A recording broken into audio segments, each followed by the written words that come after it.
بسم اللہ الرحمن الرحیم۔ ناظرین کرام، مشرق وسطیٰ میں ایران اور صہیونی ریاست کے درمیان بڑھتی ہوئی کشیدگی اب صرف ایک جنگی تنازع نہیں رہی، بلکہ یہ عالمی طاقتوں کے مفادات کا ایک ایسا کھیل بن چکی ہے جس میں اصل ہدف خطے کے وسائل، بالخصوص تیل اور گیس پر کنٹرول حاصل کرنا ہے۔ یہ جنگ محض میزائلوں اور حملوں کی جنگ نہیں، بلکہ حکمت عملیوں اور خفیہ منصوبوں کی جنگ ہے۔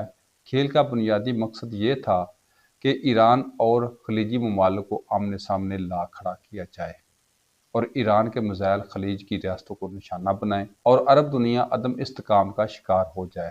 اس منصوبے کے پیچھے ایک بڑی معاشی حکمت عملی بھی پوشیدہ تھی۔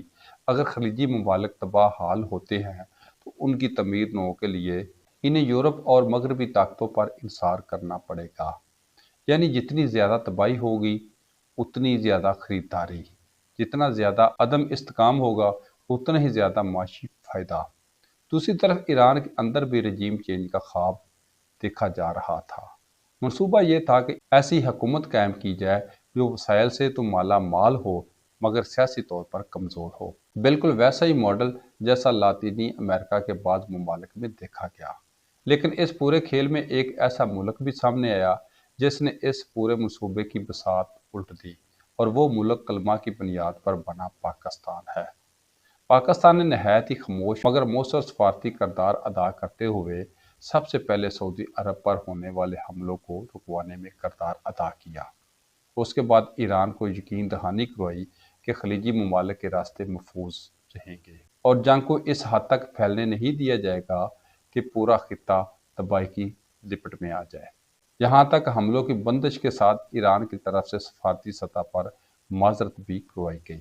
اب بدلتے ہوئے حالات میں منظرنامہ کچھ مختلف دکھائی دے رہا ہے۔ ایرانی میزائلوں کا رخ خلیجی ممالک کی طرف کم، صہیونی ریاست اور امریکی بحری طاقتوں کی طرف زیادہ ہوتا دکھائی دے رہا ہے۔ اس جنگ میں ٹیکنالوجی اور عالمی اتحاد بھی کھل کر سامنے آ رہے ہیں۔ سیٹلائٹ نظام چین فراہم کر سکتا ہے، جبکہ حساس تنصیبات کی معلومات روسی ذرائع سے مل سکتی ہے۔ یوں یہ جنگ صرف دو ممالک کے درمیان نہیں رہی بلکہ عالمی پراکسی جنگ کی شکل اختیار کرتی جا رہی ہے۔ اس کے ساتھ ایک اور پہلو بھی نظر انداز نہیں کیا جا سکتا۔ اگر تیل کی ترسیل متاثر ہوتی ہے تو اس کا سب سے بڑا اثر ترقی پذیر ممالک پر پڑے گا۔ پاکستان جیسے ممالک کے لیے یہ صورتحال معاشی دباؤ کا باعث بن سکتی ہے۔ امریکہ کے رویے نے بھی اس پوری حقیقت کو بے نقاب کیا ہے۔ امریکی بیانات میں بظاہر توازن نظر آتا ہے، مگر عملی طور پر ایسے فیصلے کیے گئے جس سے خطے میں طاقت کا توازن بدل سکتا ہے۔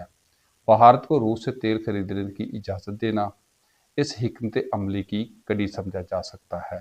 ایران کے حوالے سے پاکستانی عوام کے جذبات واضح ہیں۔ ہم ایران کو ایک برادر اسلامی ملک سمجھتے ہیں اور اس کے دکھ درد کو اپنا دکھ درد سمجھتے ہیں، کیونکہ اسلام ہمیں یہی سکھاتا ہے کہ مسلمان ایک جسم کی مانند ہوتے ہیں۔ تاہم خطے کی سیاست ہمیشہ سادہ نہیں ہوتی۔ دوستی اور مفادات کے درمیان ایک باریک لکیر ہوتی ہے۔ اسی تناظر میں چابہار اور ایران بھارت تعلقات کا پہلو بھی سامنے آتا ہے۔ بعض اوقات خبریں یہ تاثر دیتی ہیں کہ ایران اور بھارت کے تعلقات ختم ہو چکے ہیں، لیکن زمینی حقائق بتاتے ہیں کہ دونوں ممالک کے درمیان دفاعی اور معاشی روابط مکمل طور پر ختم نہیں ہوئے۔ یہی عالمی سیاست کی پیچیدگی ہے، جہاں مفادات اکثر نظریات پر غالب آ جاتے ہیں۔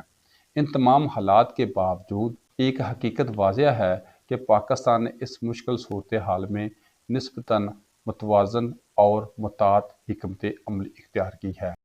یہی وجہ ہے کہ آج بہت سے لوگ یہ محسوس کرتے ہیں کہ پاکستان نے خطے کی اس بڑی شطرنج میں بڑی دانش مندی کے ساتھ چال چلی ہے۔ آخرکار یہی دعا ہے کہ یہ خطہ مزید جنگوں کا میدان نہ بنے، کیونکہ جنگیں ہمیشہ مسائل کا مستقل حل نہیں ہوتی بلکہ تباہی اور عدم استحکام کو جنم دیتی ہیں۔ اگر مسلم دنیا کو واقعی عزت اور استحکام حاصل کرنا ہے تو اسے فرقوں اور مفادات سے اوپر اٹھ کر اتحاد کی وہ روح کو زندہ کرنا ہوگا جس نے کبھی اسے دنیا کی قیادت عطا کی تھی۔